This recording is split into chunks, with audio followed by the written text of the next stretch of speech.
Good morning. It's Tuesday, October 10th, and we got an issue about Israeli and Palestine going to war with each other. The Palestinians, well, not so much the Palestinians, just the hate group that comes out of Palestine, attacked Israel, and it started a war.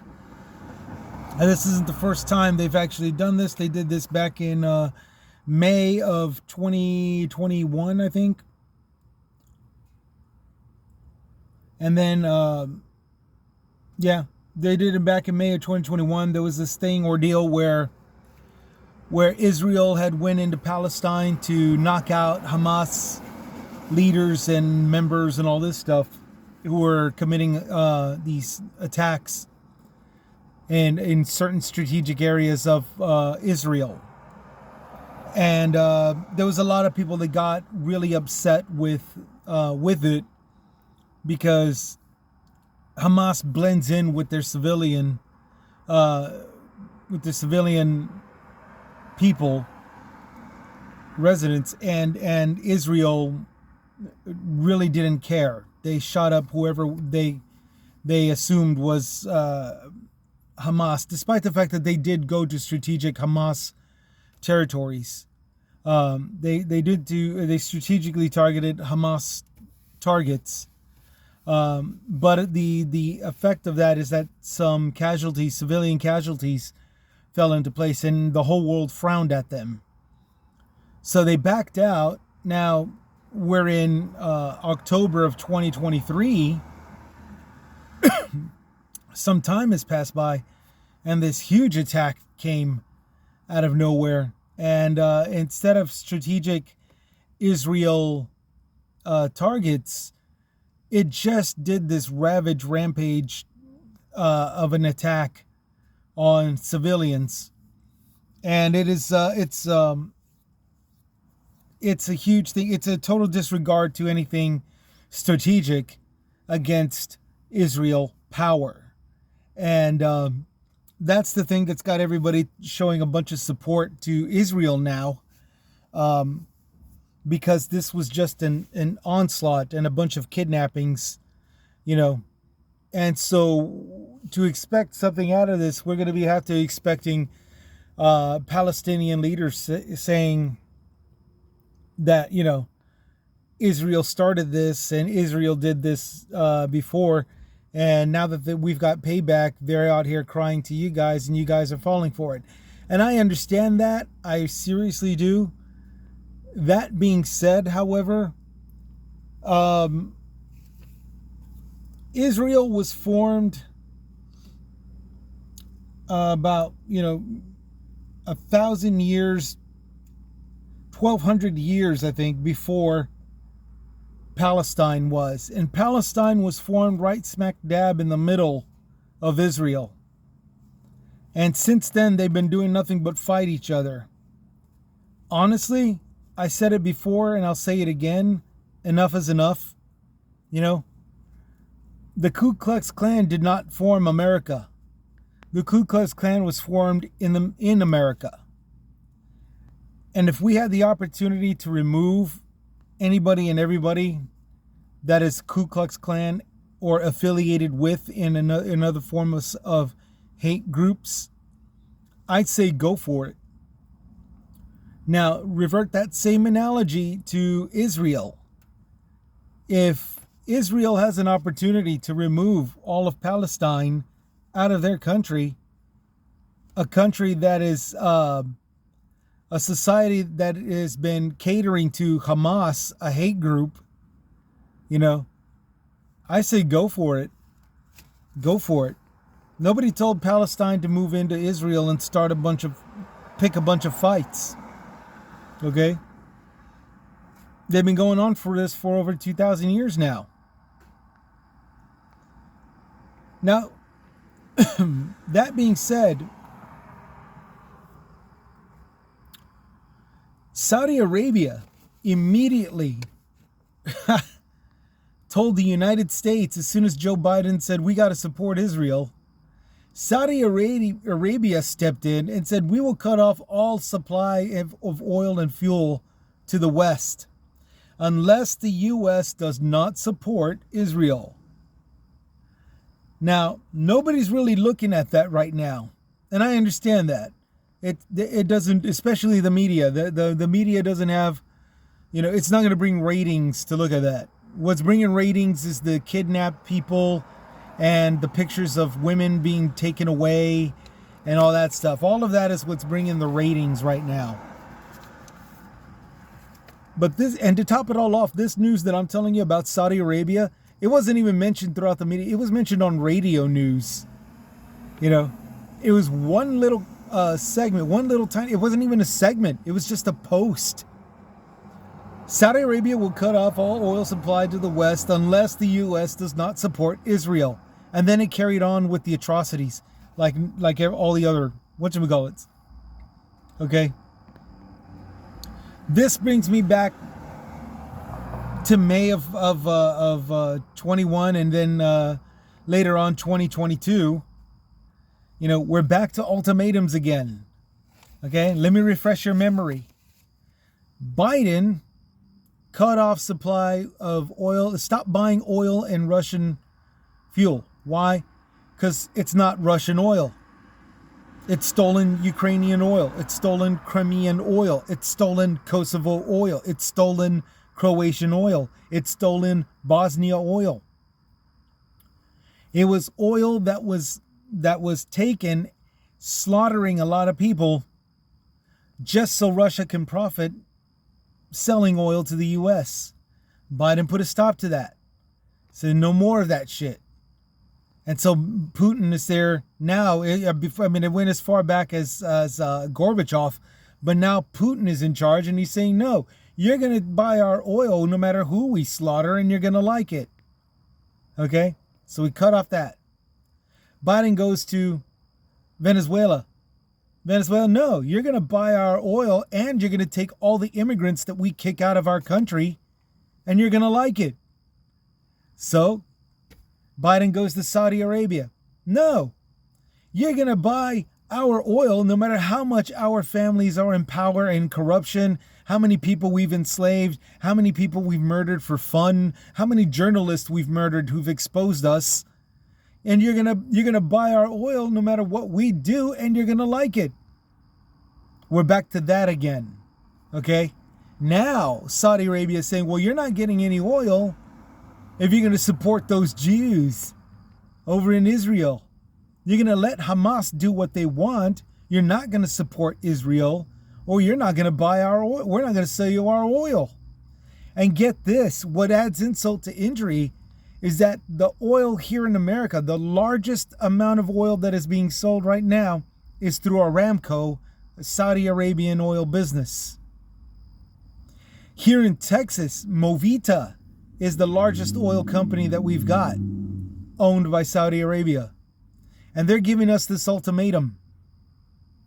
That's why this caught my attention. Okay? Now, here we go to what happens as a result of this ultimatum. Okay? Well, this was handled before by Biden when he conducted a 1-month review, which halted a lot of taxations on the corporations and allowed us to have lower gas. Okay? In May of 2022, Biden did a crackdown, passed a bill to crack down the gas price gouges. Okay? So that also participated on being affordable for us. All right? What does this have to do with Israel? Not much, other than we're faced with an ultimatum by Saudi Arabia who says don't support Israel or we're going to cut off our fuel lines to you. Okay? This is bullcrap. All right?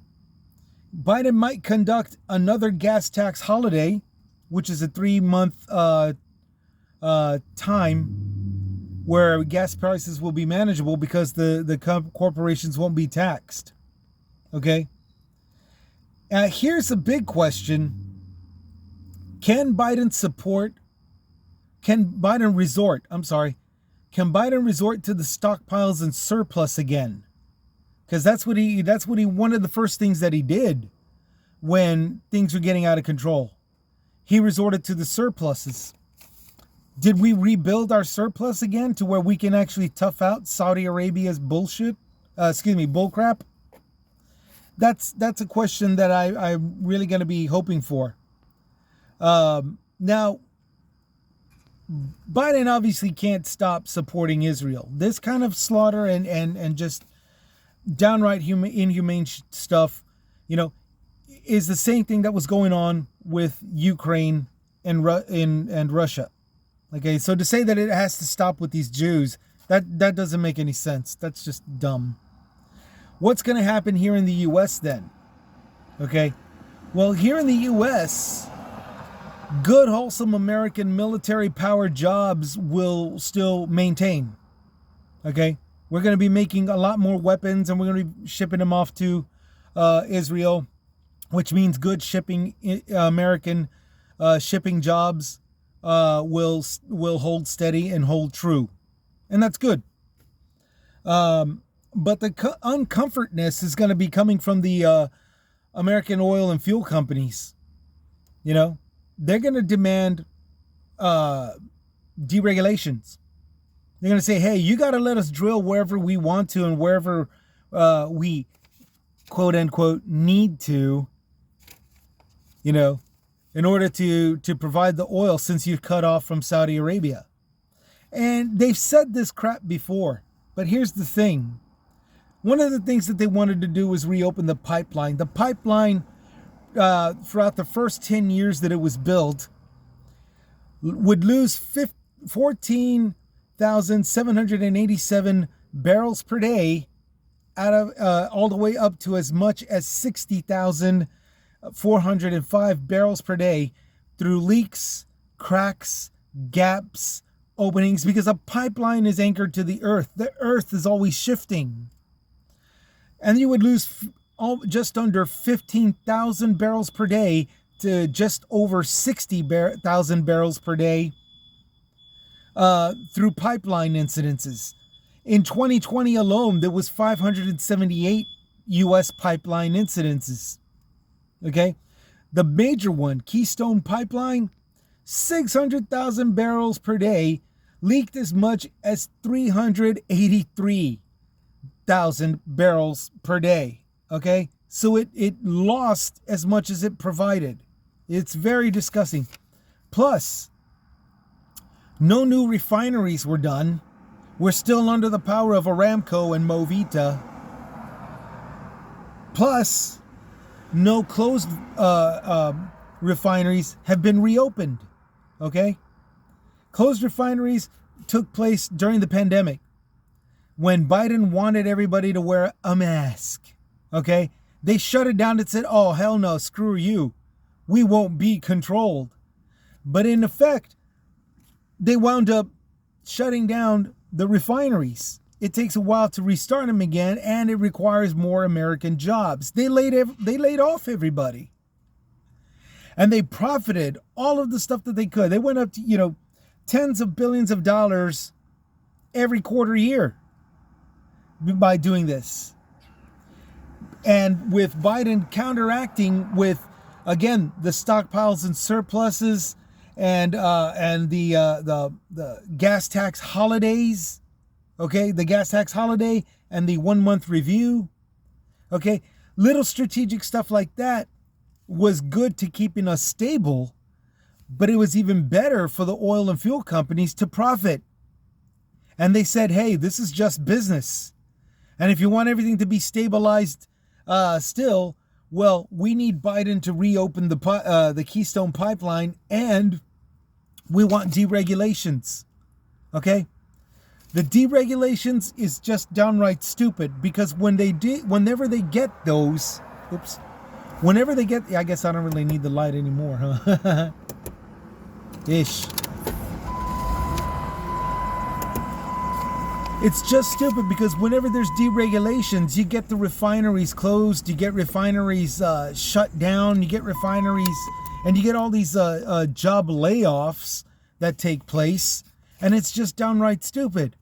It's nothing but corporate greed that they say is just business. So with crackdowns on gas price gouges, well, that's a regulation. And that's what needs to be done in order to keep us more stable. Okay? All of this because Saudi Arabia doesn't want us to support Israel, who is being attacked right now. Israel holds a very important part of the world to us.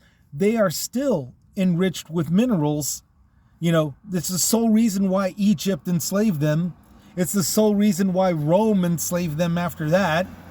It's the sole reason why Germany invaded. You know, the minerals of Israel are still very plentiful. Okay? It's still a very hot property.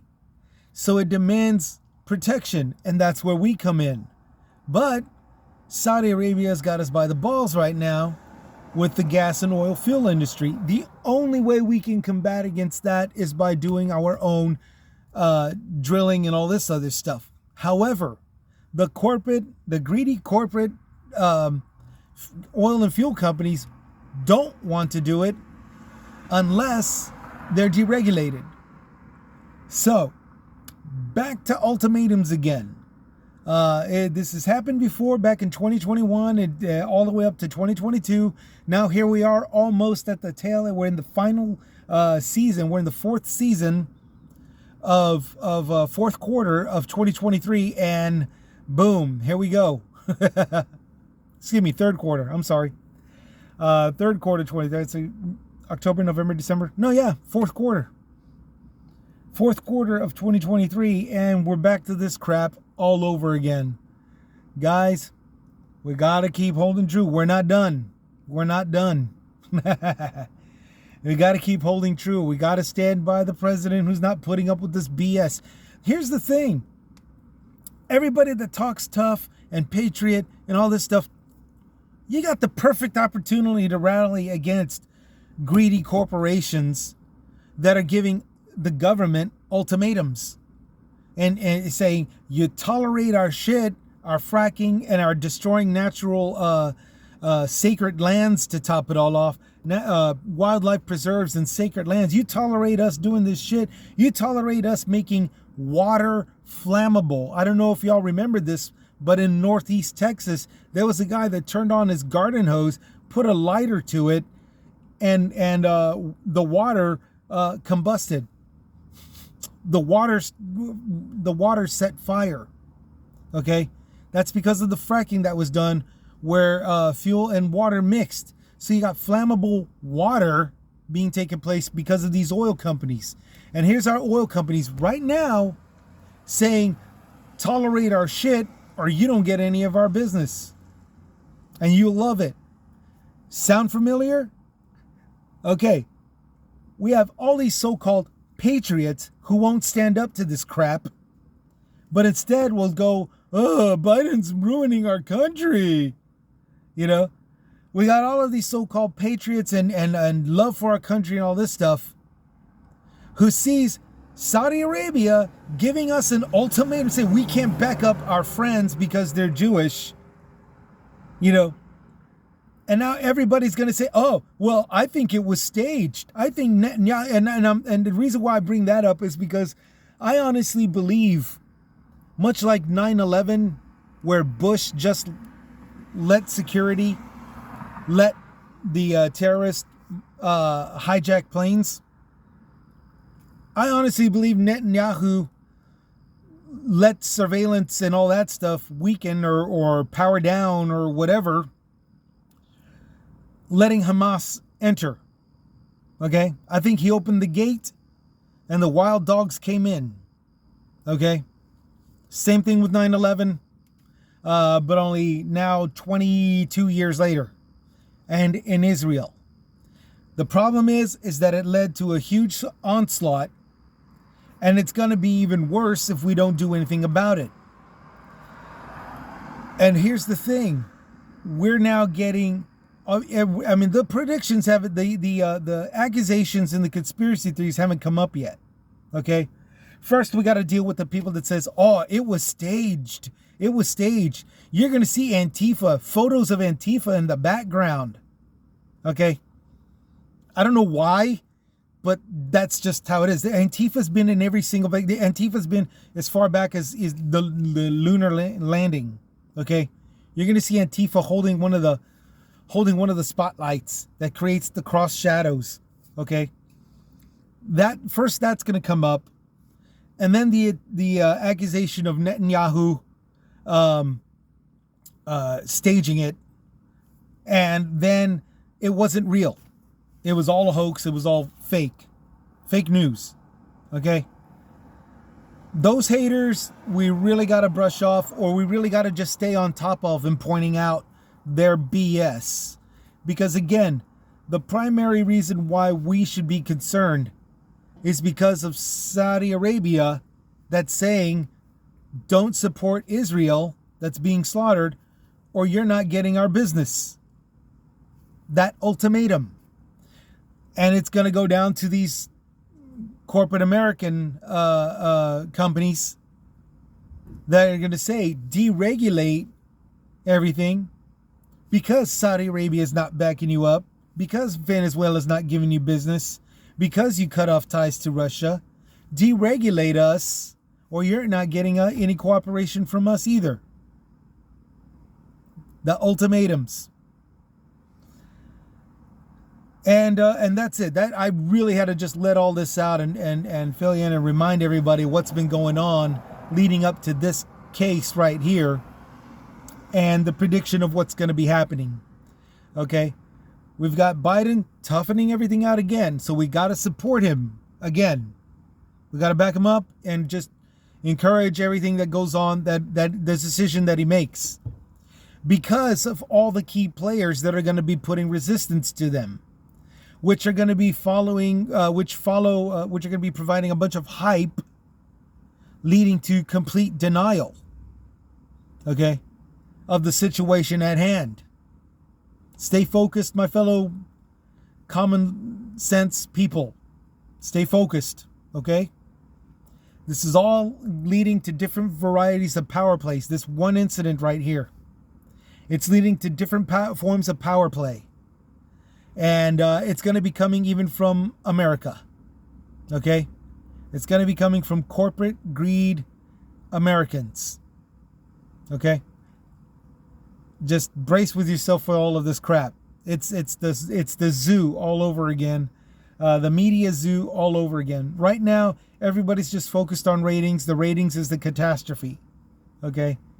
Next is going to be all the hype, and then conspiracy theories, and all of it is going to be still, aside from the fact that America is left with ultimatums. Our current administration is facing ultimatums. Okay. Okay, so that's my time. I'm going to cut it here. I'm going to try to cut it around 25 minutes, and all this good stuff. Stay safe out there. Please keep your eyes open and watch what's going on, because this is just a bunch of BS that could have been handled a long time ago. Okay. If everybody here had just cooperated with each other, it could have been, this wouldn't even be an issue. But as far as what's going on with Israel, support Israel. Support them, even if they go to war, because there's an onslaught that's going to be taking place anyway out of this. It has to happen. Let's just hope that they get it done right this time. Root out the organization of hate and everybody that supports that organization of hate. Who knows? Maybe one day we'll be able to get that to happen here in the U.S. For right now, y'all take care. Y'all take it easy. This is Chris. Chris's Comments, signing out.